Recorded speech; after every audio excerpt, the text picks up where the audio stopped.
basically to become a clan, the main thing is to get on IRC, Internet Relay Chat, and that way you can organize the clan events.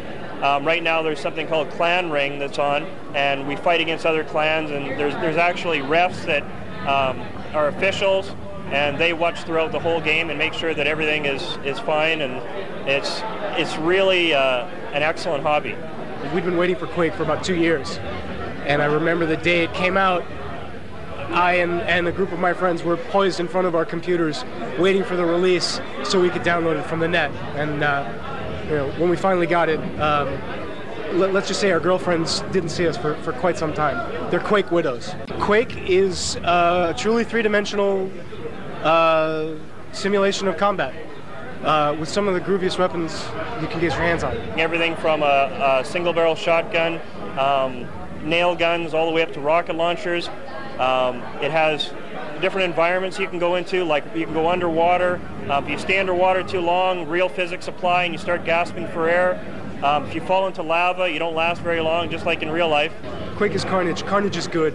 They're all over the net. There's servers running 24 hours. The way it's going, I mean, I'm surprised in the future they won't be classifying 3D games into an Olympic category, because it is taking skill, reaction time. You know, it's not just a game, it's more of a sport, really. QuakeWorld is being launched, which will allow us to get a running tally of everyone's frags, everyone's death toll. I know I've went through every 3D game that's out there. I'm very much a 3D game buff, and Quake just rules them all. Even though a lot of games let you play with other people, what Quake does different is that it makes it very easy for people to play with many, many other gamers over the internet and for free. What's especially unique about Quake? A lot of things are very unique about Quake. First of all, the graphics are incredible. It's the most compelling 3D experience I've experienced on a flat monitor. Other games call themselves 3D, but if you look very carefully, they're just cleverly disguised 2D. Another thing that makes Quake special is the multiplayer capabilities, which I just discussed a second ago, and lets you play with up to 16 people now, that is. Later, you can probably play with more in the same game, same time, and for free. There are many multiplayer options. You can play with people via direct cable connect. You can play over the modem. You can play over a local area network, and you can also play over the internet. And what makes it special is that right now there are servers all around the world where people can jump in and jump out whenever they please, and they can do it for free. It's part of the game and part of the experience. This is by far my favorite game at this time, and there's just so much you can do with this game. Every time I play, there's something new that I discover with it. The technology is incredible, and one of my favorite hobbies right now is actually just going into Quake and modifying it to do whatever I want it to do. I don't think there's anything that comes close, quite frankly. The technology is just far beyond any other game that's out there. QuakeWorld, it's basically my research project into extending the network play aspects of Quake. The first stage of it that we're in beta testing right now, that we're about ready to release, is a new network protocol that provides more latency tolerance for the client, so there's less lag, and the network play is more robust in handling of problems along the connection. At that stage, it's just Quake with better network play. It has a few nicer features where the status is changed. It has persistent user accounts where your ranks are tracked through everything, but the gameplay is exactly what it is right now. The next phase that we're changing is specific rules for clan play, for more persistent ranking of entire team scores, special rules for team games, more customization for the servers, and probably also at that stage we're going to be adding ghost clients, spectators, full server demo records for sportscast playbacks, and the next stage after that, the final experimental stage, will be adding persistent servers, where instead of the servers changing levels, you hop between the servers on there. And the reason that's going to be last is that will probably, to do it really well, that's going to require new data, like changing some levels so that they actually have multiple entrances and exits, while all the stuff that we're doing right now is purely data compatible with Quake. So a new download for QuakeWorld is only a few 100K zip because it uses all the data that's already there. And it also means that while we don't really expect to make any profit out of this, so we can't like throw our entire company at developing new media for it. So this is my research project. I'm sitting down here, I'm spending my time doing it. The other guys are working on Quake 2. And this is going to get, some of the technologies will be rolled back in along Quake 2, but mostly we're doing it just to learn the lessons of figuring out what we're doing here, because nobody's really done it on this scale before. Have you set any timetables there? Well, we're in, the timetable right now is we're in beta testing with everything right now. We just finished the DirectX implementation with full screen video and good sound and mouse control under Windows last night around midnight. So it's getting its first testing right now. And we know that there are compatibility problems. Right now, when it runs on a system, it runs flawlessly. It's actually a little bit faster than the DOS version because the compiler's better under Windows. And full screen video, great sound, great control.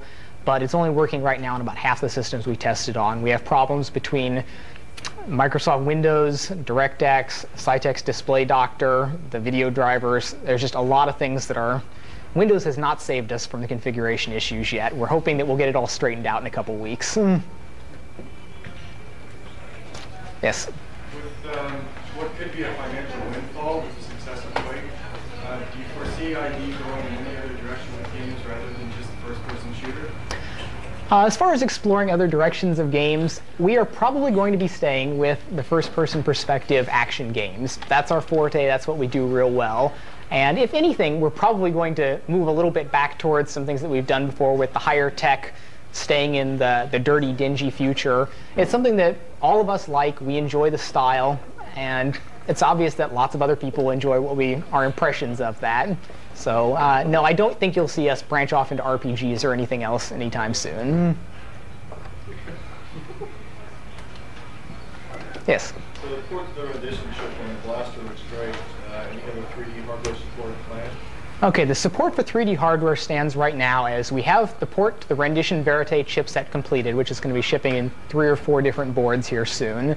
And it worked out pretty well. It's got somewhat of a speed boost over the software version. It looks a lot nicer with the bilinear interpolation. And overall, it worked out pretty fair. We have to caution people a little bit that it's not a pure win necessarily, because while the peak speeds are faster, the hits that you take under changing conditions are also worse. So some people may not prefer the performance on there, but it looks a whole lot better. For other cards, it's unlikely that we're going to do another native port right now. That we are going to be doing, after we ship the Windows version of Quake, we are going to do a direct 3D version. But not many cards are going to perform very well on that. Really, the only one that we think is going to perform well on that is 3DFX, because they have enough raw horsepower to go ahead and live through the inefficiencies of going through another API there. And that should come out OK. Any plans in the future of taking advantage of MMX technology or restoration? OK, MMX technology is not a useful thing for Quake right now. It's not a useful thing for anything that we do right now. And I just seen a demo yesterday of 24-bit color running on a 2.5D engine. Pretty good sampling. OK, what MMX can do for you is it won't make a game run faster, but you can make it look better at a slightly lower quality. You can do direct color, 16 or 24-bit, for basically the same performance, a little bit slower than what you can do 8-bit color graphics the way we're currently doing them. Now, Quake was already kind of pushing it market-wise. We were saying requiring a Pentium. So I didn't think we really had any speed to throw away there for trying anything else. Our future technology, so Quake 2 will not have any MMX optimization. Our future technology is going towards direct color. This is our last 8-bit color game. We are going to direct color for everything, and we expect to get a lot of benefits out of that. The software-only version will probably use MMX for that, but really, the future generation, when we're looking that far down the line, we're really expecting everyone to have some form of hardware rasterization on there, even if it's something on the level of an S3 onboard chip or something. Just when we move to direct color, we know that the pure straight x86 software architecture is not going to cut it. MMX will help there if you're still running on software, but we're not going to be designing for that as a baseline.